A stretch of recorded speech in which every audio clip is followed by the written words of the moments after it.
I'm here to say that our officer is okay. He will be released from the hospital at some point in time, but overall, the opportunity that I'm here to say that he's okay for me is a very, very good thing. You can see at least 3 bullet holes have ripped through a white Mercedes located in a parking lot of a pub in the city's East End.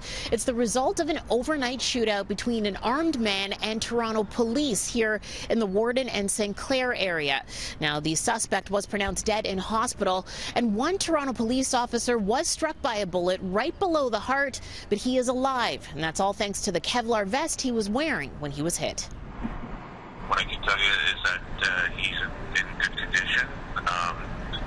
Thank God for his Kevlar vest and luck. Otherwise, we'd be having quite a different conversation. Police responded to a call about a man with a gun inside the muckish Irish pub on Hymas Road just after midnight.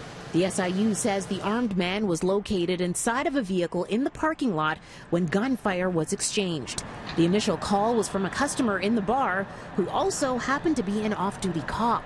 An individual who was in the pub, an off-duty officer, saw a man armed and made that call to 911.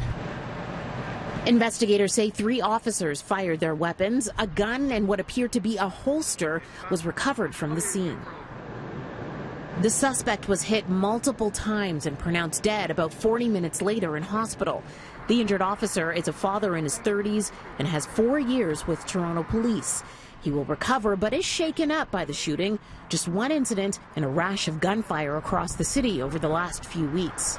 This is something that's really concerning. It's been concerning to all of us in policing.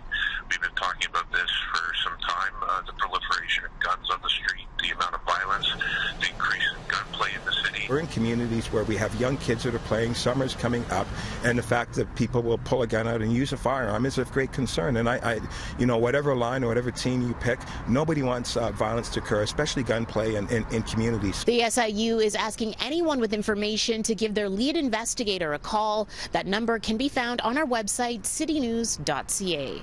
In Scarborough, Tammie Sutherland, City News.